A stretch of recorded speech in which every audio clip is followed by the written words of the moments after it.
Did you know that before winter, millions of birds and insects in the most extreme latitudes fly not towards the equator, but towards the poles?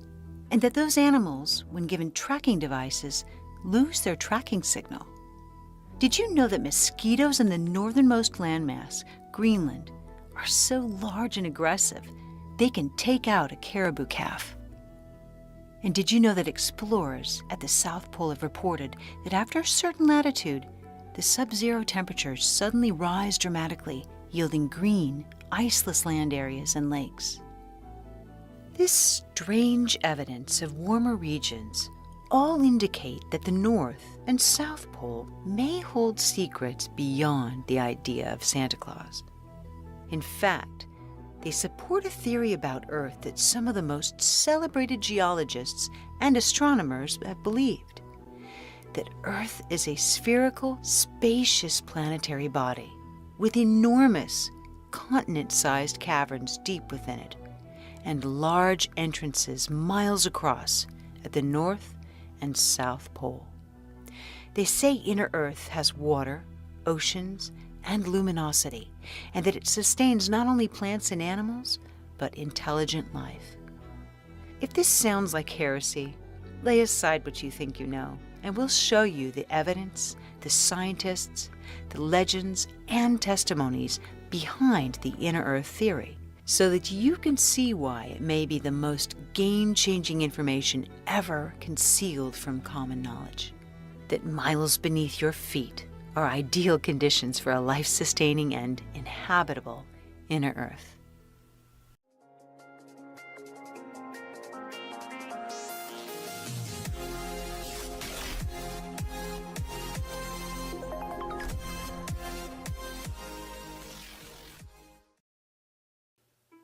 Who wasn't taught that gravity is what makes an apple fall? We've believed this for roughly 300 or 400 years, since Isaac Newton defined it and its relationship to mass. Well, in 2017, two neutron stars collided and proved, indeed, it's not a force. It's actually a distortion in space-time. According to Einstein, an apple falls from a tree because the apple's responding to a curvature of space-time caused by the planet's mass. There's no attractive force called gravity. Fair to say that's a massive paradigm shift. So, if we were wrong about gravity, could we be wrong about other theories, particularly those that involve it? How we measure Earth's mass. Today, the Cavendish experiment measures the mass of one object based on its tug to another. But even before the redefining of gravity, this theory had flaws. The gravitational conditions in a science lab are nothing like conditions in space, and the theory assumes that each particle exerts a fixed force upon all others, ruling out the very real possibility that particles near the surface of a planet might exert a force greater than those deep within it. So, if gravity is no longer a valid theory, and it's used to determine mass, and the mass of the Earth is overstated, then it follows that the masses of all other planets in the solar system are also overstated. If the Earth is cavernous or hollow, then so too is every other planet in the solar system. Some of the greatest scientific minds have challenged the theory of a dense Earth. Around the same time as Newton, geophysicist, mathematician, and astronomer Edmund Halley, who predicted the orbit of his comet, said the magnetic anomalies of the Earth could only be the result of a different composition. He believed that beneath the Earth's crust were two thick concentric shells, and that each region potentially had its own atmosphere, luminosity, and was possibly even inhabited. If this idea sounds crazy, check out this NASA video taken showing Saturn's North Pole, with the exact counter-rotating fields that Halley described. And in this rare NASA video of Jupiter's pole, you can count up to 15 of these counter-rotating cylinders. Halley also speculated that the poles would have access into Earth, and that the aurora borealis was the result of light emanating from this counter-rotation, exactly as it does in the videos of these other planets.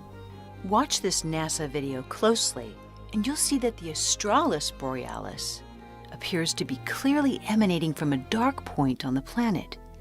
If you overlay a map on the planet, it's exactly at the point of the South Pole.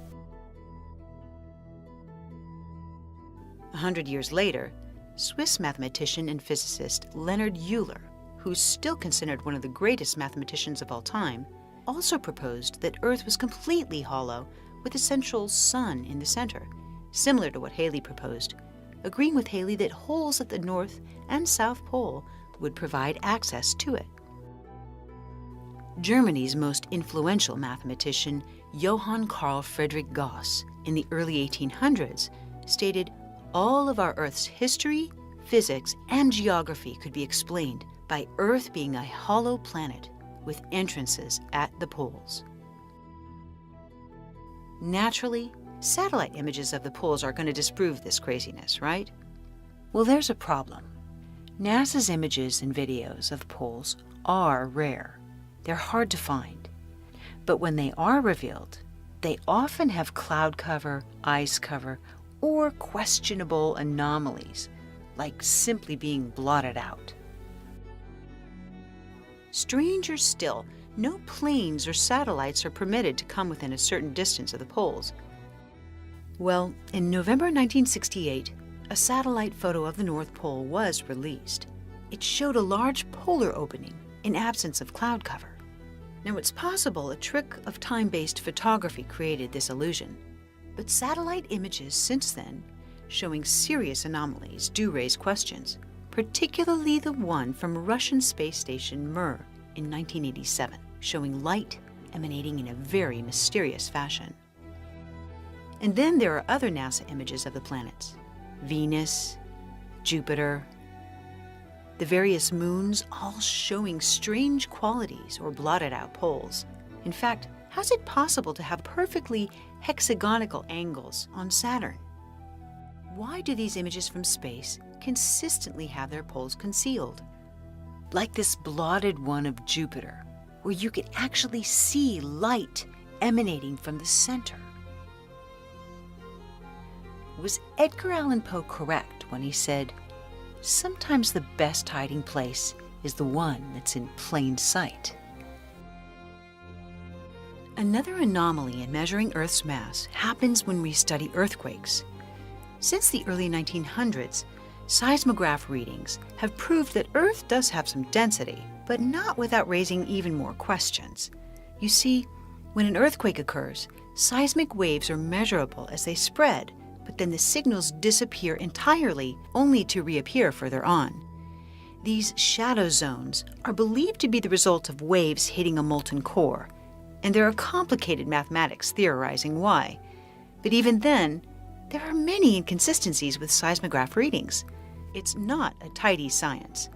So with all things considered, could it be that the simplest solution is simply the accurate one?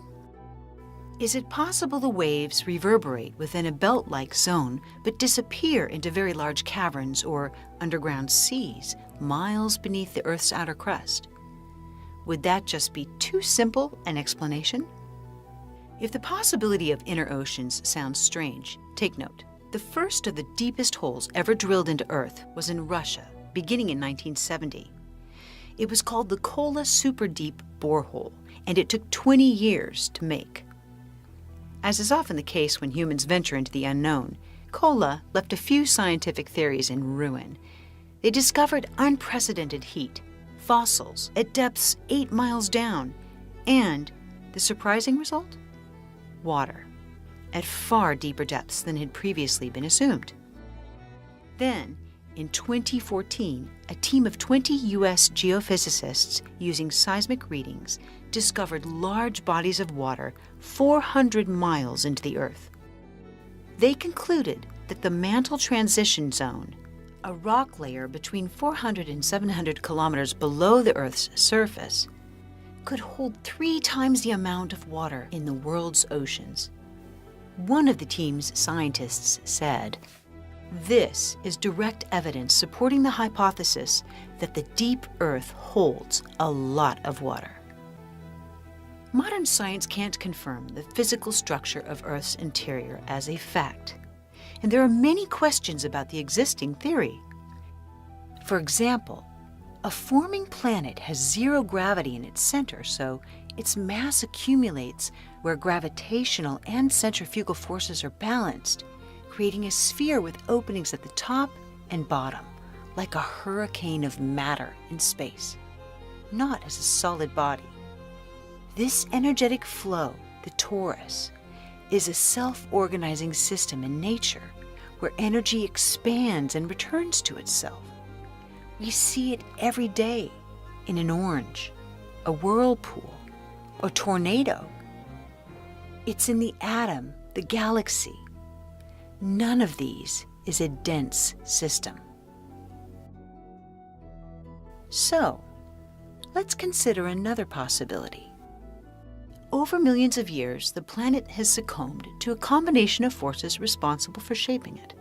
Heating, cooling, convection, carving by lava, running water, and glaciers, but also centrifugal forces, which create inner spaces in a mass revolving on an axis. These natural forces could make a planet more like a honeycomb or Swiss cheese than a perfectly solid rock. So current models of Earth's interior are not fact, they're theories. In the meantime, look at the facts you do know. Every continent has extensive cavernous networks, like Son Doong Cave in Vietnam, with its jungles, rivers, and space to fit a 40-story skyscraper. And there's Mammoth Cave in Kentucky, USA, which is even longer than the 400 miles of it which have so far been explored. Who's to say these spectacular naturally occurring spaces are not found at deeper depths? According to laws of physics, empty spaces are unnatural in nature. So caves have their own ecosystems and water bodies, plant life, animal life. If they extend deep into the earth, life will still fill it. Even the most unhospitable depths of the ocean have life forms and creatures that have adapted to the darkness by creating their own luminosity. As Aristotle said, nature abhors a vacuum. Wherever there is a void, the universe seeks to fill it.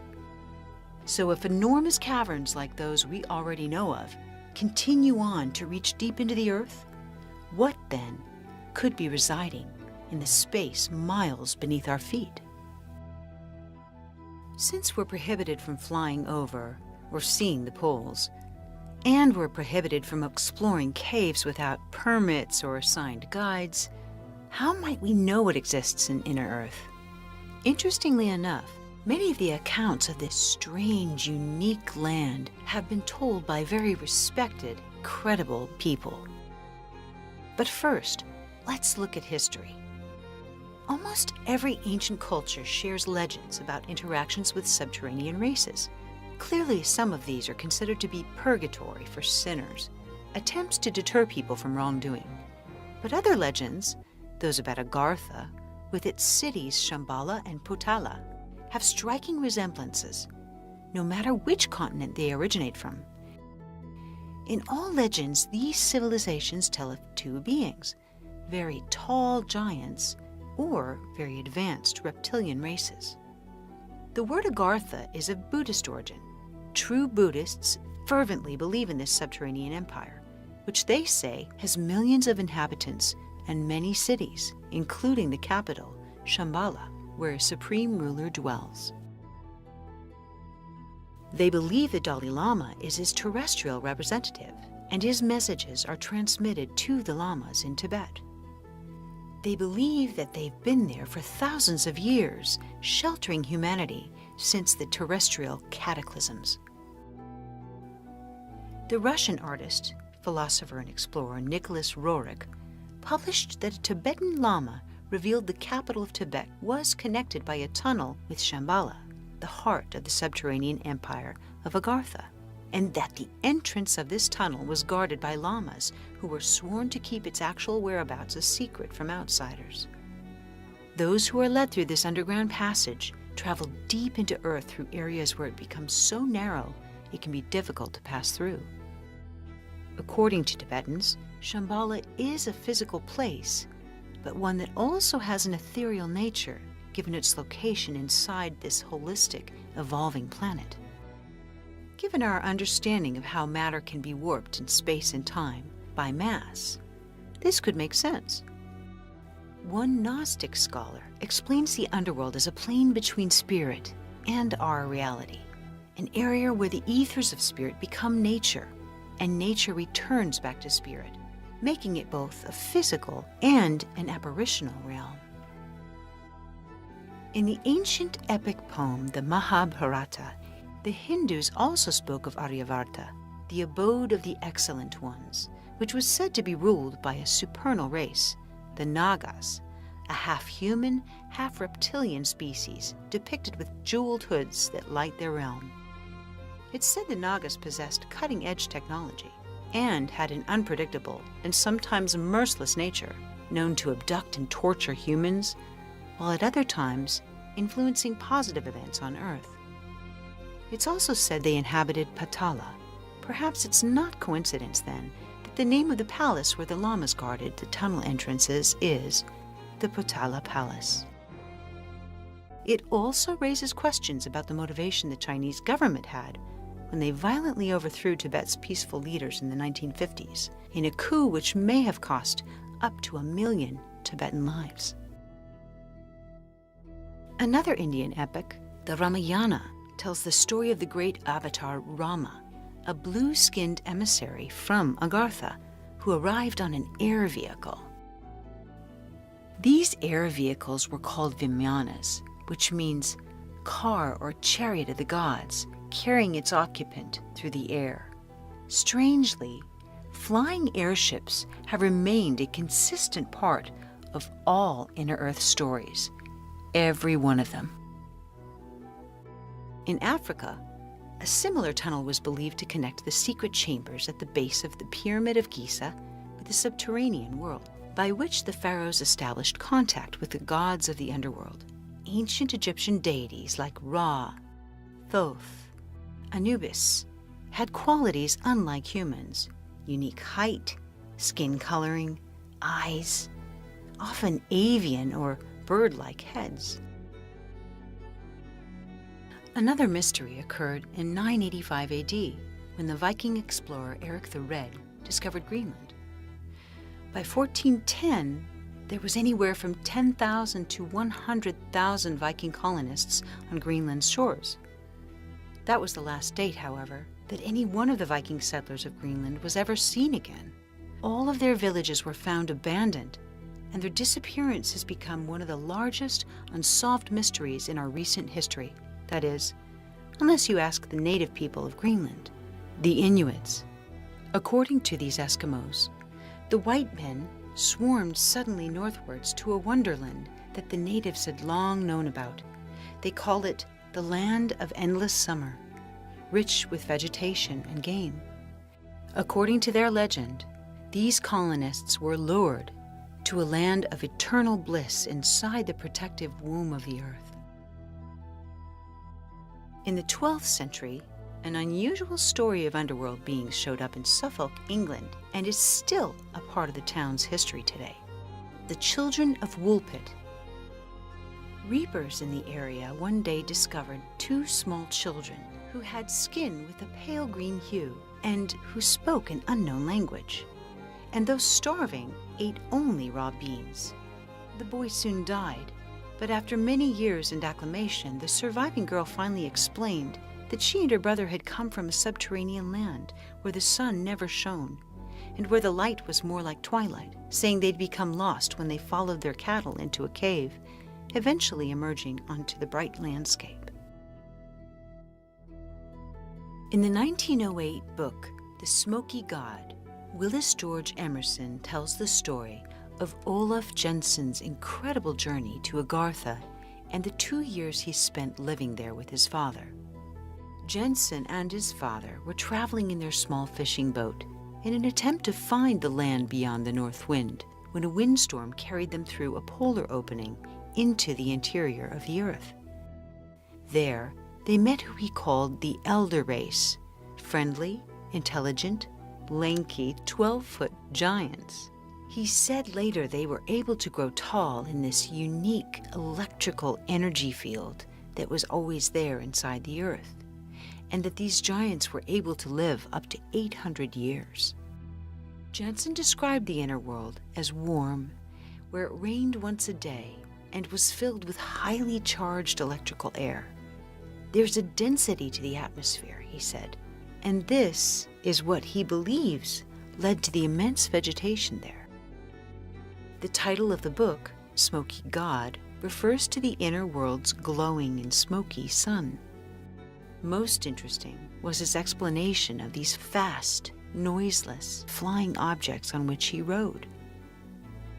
He said they had revolving fan-like wheels which destroyed atmospheric pressure, or what he called gravitation, and this force prevented them from falling to one side or the other.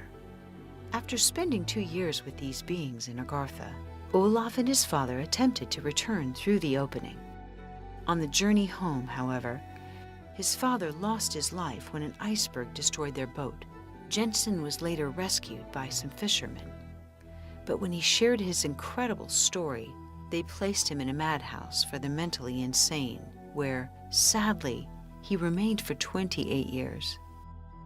Not until he was 90 years old did he share the story of his life's journey with Emerson, giving him maps of the interior of the Earth, along with the manuscript of his experiences. Around the same time in 1895, the Nobel Prize laureate and Norwegian explorer Dr. Fridtjof Nansen set on an expedition to reach the North Pole. Nansen completely lost his bearings, admitting he couldn't identify the mysterious land which he found, and that lands marked on the map of one of the best-known explorers simply did not exist. He had many unusual things happen, noting that after bitter cold, suddenly the temperature began to rise, and it even became unbearably hot.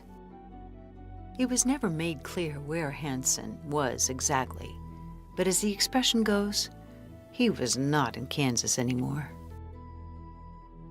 Deep in the Amazon jungle, the ancient Makushi Indians have remained isolated from advanced civilizations until very recently. They're said to be the guardians of an entrance to inner Earth, and they describe the journey and the beings in vivid detail. They say for 15 days you must traverse through caverns until balls of bright light and glowing discs appear inside the Earth. There, a civilization of very tall beings, 12 to 15 feet, live inside a lush ecosystem of vegetation. This primitive culture also describes how they encounter molten rock at deep depths. Without any modern education, how could they know such detail unless there was some truth to their story? After the First World War, a German occultist group founded the Thule Society to pursue paranormal sciences. They publicized the Tibetan legends about openings into the Earth, and they became obsessed with finding these entrances, with German emissaries even visiting Tibet. This group later endorsed what became the Nazis. As the Third Reich grew in military superiority and geographical dominance, Hitler ordered a team of researchers to find an inner Earth opening in Antarctica. Later, a German U-boat commanded by Heinrich Broden claimed that they had reached the interior of the Earth and even stated that they didn't want to come back, adding, "The Earth is, in fact, hollow."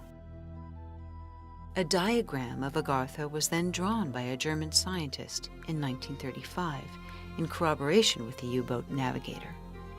These stories are backed up by maps made for the National Geographic Society in 1966 by the famous cartographer Henrik Behren. In that map, Antarctica can be observed without its thick layer of ice, But the most interesting detail on the map are the underwater passageways spanning across the entire continent, which appear to converge at the exact location identified as the opening into inner Earth. And then there's the disturbing part of this legend, that Hitler and many of his minions escaped Germany in the closing days of World War II and fled to Antarctica, where they escaped into the Earth's interior. For it was after the war the Allies discovered that more than 2,000 scientists from Germany and Italy, along with almost 1 million people, had vanished. According to the Hollow Earth Research Society in Canada, this entire culture still resides there. Of course, they were not all Nazis, but for those guilty of heinous war crimes, a higher power will have to administer justice. No investigation of inner Earth is complete without the unique story relayed by the pioneering American aviator Admiral Richard Byrd Jr., who led numerous expeditions to both poles and wrote detailed logs about his journeys. What stands out about Byrd's story, however, was the personal diary his son published following his death. In this document, he gives vivid details about his expedition to the North Pole in 1947, the geographical anomalies he witnessed, which he couldn't make sense of, being met by unfamiliar flying craft, which assumed control of his plane, and then literally being taken to their leader, the master of the inner Earth civilization. Before you write this story off, it's important to understand the man who wrote it and to examine his behavior while he was alive. Richard Byrd was one of the most highly decorated officers in military history. Among these was the Medal of Honor, the highest medal given by the United States for valor. He fought for the Allies in both World Wars and led 2 huge military expeditions to Antarctica following World War II. He was an efficient, concise leader, and every trip he made, he kept detailed logs of just facts. He was not a poet or a storyteller. The idea a man of this rank and stature would fabricate stories is unimaginable. You only need to see Byrd in his documentaries or read his writings to see that he sought to live with integrity, that he understood the responsibility of his words and choices on the lives of those reporting to him and to the nation that he served. So when Byrd returned from his travels and was interviewed on the Longines Chronicles on live TV in 1954, the hyperbolic statements he made were, and still are, somewhat confusing and mysterious. He said things like, "I'd like to see the land beyond the pole." Now, he didn't say to, around, or near it. He called it the land of everlasting mystery, the most peaceful place in the world, and a vast new territory not on any map. He said it was an area as big as the U.S., never seen by a human being, and the most valuable and important place left in the world for science. Prior to another expedition, he said, "This is the most important expedition in the history of the world." And the one he repeated the most was, "It's the center of the great unknown." These are mysterious when you consider that he's referring to either a large mass of ice or a land mass covered with ice. Even if he were speaking of the military significance of this place, to call it peaceful and mysterious are hardly the words of a strategizing military officer. So we must conclude that as one of the nation's highest-ranking military leaders, he was also sworn to secrecy. These statements raise the question, was Byrd upholding his vow to secrecy for national security while being just truthful enough to share information that would allow him to abide by his principles of integrity? In February of '47, Byrd, the one man who has done the most to make the North Pole a known area, made the following statement: "I'd like to see the land beyond the pole, the center of the great unknown." Millions of people read this statement in their newspapers or heard it on the radio broadcast. Did they look at their globes? What land was he talking about? If you look at the map, calculate the distance from all the known lands near it, and none of them are within 200 miles of the pole. In fact, Byrd himself called it no known land, that after 1,700 miles, he said he hadn't reached the end of it. He should have been back to civilization, right? But he wasn't. He should have seen nothing but ice-covered ocean, or at the very most, partially open ocean. Instead, he was flying over green, lush areas, including lakes and mountains. It was already published that he had discovered 2 unknown land areas measuring a total of 4,000 miles across, and yet, instead of receiving notoriety like Christopher Columbus, his story disappeared. Was Byrd trying to say what he knew without revealing it outright? Was anybody paying attention? To add to this confusion, in 1956, the editor of Flying Saucer magazine, Ray Palmer, wrote a detailed story on Byrd's discoveries. Apparently, however, as the issue headed to press, they mysteriously disappeared. And strangely, the printing plates were found badly damaged, so a reprint couldn't be done. Some other interesting, indisputable facts about the time were that, up to this point, there had been a few books published about the North Pole having entrances into the Earth. Another thing was that Byrd was accused of lying in effort to receive credit for being the first person to the North Pole, an accusation that seems somewhat inconsistent with a man of his character.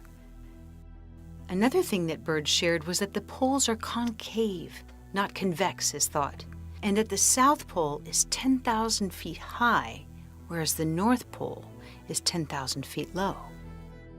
It was well documented that there was a large spike in temperature as he approached the pole. But one of the biggest mysteries involving Byrd may have happened right after World War II with Operation High Jump. While it was said at the time it was an expedition to Antarctica to find coal and other resources, that story later changed to training military personnel and establishing a research base. In the meantime, you can't help but wonder why either mission would require 33 aircraft, 13 Navy ships, and almost 5,000 soldiers, and mysteriously result in loss of lives. Leaks later revealed that the true mission was to retrieve the missing Nazi leaders from their refuge at Antarctica. But Byrd cut the 8-month mission short after what the Chilean press reported as troubles with many fatalities, though the event was clearly downplayed in the U.S. Following a military-aided evacuation, the force returned. Their stories immediately became classified as top secret, but inevitable leaks revealed that there were attacks by highly advanced saucer-shaped airships. The Secretary of the Navy, by this time the Secretary of Defense, James Forrestal, started to talk. President Truman forced him to resign, and he was soon taken to Bethesda Naval Hospital's psychiatric ward, where he was prevented from seeing or talking to anyone, including his own wife. When this high-ranking man was found dead, of course, it was ruled a suicide. Case closed. Another strange thing is in 1947, following the sudden end of his military expedition, Byrd spoke with a reporter for the Chilean newspaper El Mercurio and told him that he didn't want to frighten anyone unduly, but that it was a bitter reality that in the case of a new war, the continental U.S. would be attacked by flying objects which could fly from pole to pole at incredible speeds. This is where Byrd's posthumous diary comes in. Though he remained faithfully silent, albeit mysterious, shortly after his death, his son published his diary to reveal a very different account than what the public had been told. It started like this: I must write this diary in secrecy and obscurity. It concerns my Arctic flight on the 19th day of February in the year of 1947. There comes a time when the rationality of men must fade into insignificance, and one must accept the unavailability of the truth. I am not at liberty to disclose the following documentation of this writing. Perhaps it shall never see the light of public scrutiny, But I must do my duty here for all to read one day. Hopefully, the greed and exploitation of certain of mankind can no longer suppress that which is truth. Byrd then continued to unveil a picture that we had not imagined in this diary. He said that he traveled 1,700 miles on this journey, and he was so surprised when ice below gave way to lush green forests, lakes, rivers, and mountains. He saw animal life, and to his dismay, realized he was looking at a large mammoth that resembled those now extinct. He noted that everything had unique and inexplicable color, and suddenly he realized in shock that there were some kind of space vehicles flying beside him. They escorted him, and he saw an entire city and was safely landed despite the fact he had no control over his plane.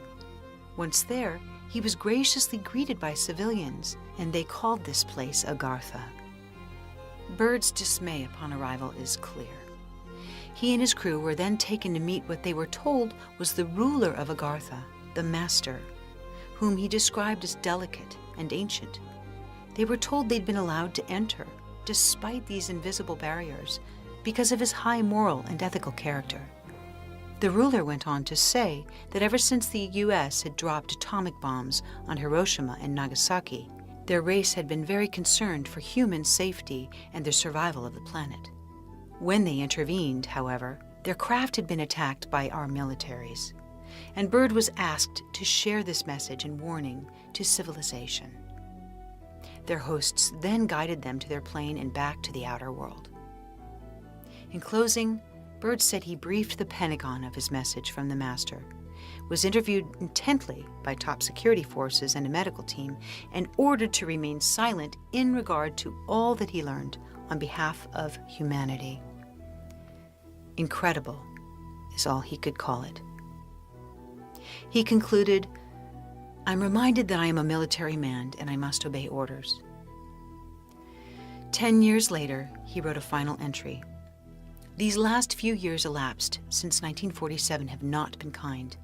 I must state that I have faithfully kept this matter secret as directed all these years. It's been completely against my values of moral right. Now, I seem to sense the long night coming on, and this secret will not die with me. But as all truth shall, it will triumph, and so it shall. This can be the only hope for mankind. I've seen the truth, and it has quickened my spirit, and has set me free. I've done my duty towards the monstrous military-industrial complex. Now, the long night begins to approach, but there shall be no end. Just as the long night of the Arctic ends, the brilliant sunshine of truth shall come again, and those who are of darkness shall fall in its light. For I have seen that land beyond the pole, that center of the great unknown." Needless to say, this is an extraordinary story from an extraordinary man. Would Byrd's own son publish false information that would defame his beloved father? Or did Byrd himself falsify all this story in order to make a cruel joke of his life and legacy? Whether or not you believe this story, his influence, moral stature, and valor can hardly be argued. The esoteric Tibetan teacher, Djwhal Khul, or DK, during life channeled information from his location in Tibet to Alice Bailey in the United States, whom he later met personally. Even after his death, Bailey continued to receive information from this enlightened spiritual teacher, called the Messenger of the Masters, committed to world service in the healing of humanity. DK confirmed that Byrd did indeed travel to inner Earth as he claimed, that there's a sun there, but not like our outer sun. He said that the aurora borealis was not caused by this, but by a different light source, and that the openings of the poles were very wide and ships and planes could fly into it. However, a yet unknown energy field will camouflage it and naturally protect it. He confirmed that there were entrances to the inner Earth in Egypt, Tibet, and the Yucatan, and also added that there were other entrances in the Bermuda Triangle, the Soviet Union, and Africa. He said that there were different races in the inner Earth, just like on the surface, and some of them quite tall. He also confirmed the U.S. government and other countries are aware of the inner Earth and are covering up the fact as they are the UFOs and extraterrestrials. Another man, Dallas Thompson, appeared on Coast to Coast Radio. He was a personal trainer in California who, during an out-of-body death experience, had revelations of inner Earth. After his recovery, he became an avid researcher, intending to find and travel the hole that birds said to have entered at the North Pole. In 2003, after months of planning, however, he mysteriously disappeared. Finally, the most notable whistleblower of the secret space program, Corey Goode, has given consistent and extensive details on inner Earth. Among his claims are that there is a huge population currently living in Antarctica, that the United States is not the only nation that's created underground bases that are inhabited by thousands of people. Corey Goode has shared that the Mayans were not defeated, but in fact retreated to the inner Earth. He claims that the Mayans have crafts which appear to be rock, but they look like long cigars, cylindrical in shape. Goode's description of the Mayan craft are not unlike this one, which entered our solar system from a distant galaxy not long ago and has since been recorded as speeding up. He also notes that there are many people channeling what they believe are Pleiadians, but those are in fact inner Earth beings protecting their location by claiming to be off the planet. Goode also said that disclosure will be an earth-shattering event, but a necessary one, and he implores everyone to see the Earth as a maternal living thing, inviting us to seek a deeper relationship with our planet. In our drive for power, resources, and control, we've become disconnected and impartial to the effects our choices have on the balance of nature. In conclusion, perhaps you hear these stories and can only hear legend. They're just too fantastical to be true. Suspend your disbelief for a moment, however, and other tales start to make more sense. The explanation of Earth's strange magnetic anomalies and its shadow zones. It explains the thousands of mysterious crafts, including the many which have been witnessed shutting down nuclear weapons. That they could be right under our feet, not coming from some distant place in space. It explains the obsession with Antarctica and the complete denial by governments of all unidentified flying objects. It explains the omission of the poles in satellite pictures, the laws preventing one from flying over them. It explains the disappearance of hundreds of thousands of Germans at the end of World War II, and even the survival of the human race throughout what Mayan calendar claims was 4 Earth cataclysms. The Earth has many mysteries, and you only need to turn on the series Planet Earth to marvel at how little we know from our perspective. After all, remember, it was only a few hundred years ago that humanity believed you would fall off the end of the planet if you sailed away too far. Exploring the science and the stories about a hollow Earth has revealed far more information than we could possibly share in this video. But we hope you'll continue to investigate the topic yourself. In the words of Richard Feynman, the famous quantum mechanics physicist, if you thought that science was certain, well, that's just an error on your part. Thank you for watching, and hit the like button if you enjoyed this video. We hope you'll subscribe, and if you'd like to be notified of future releases, just hit the bell button.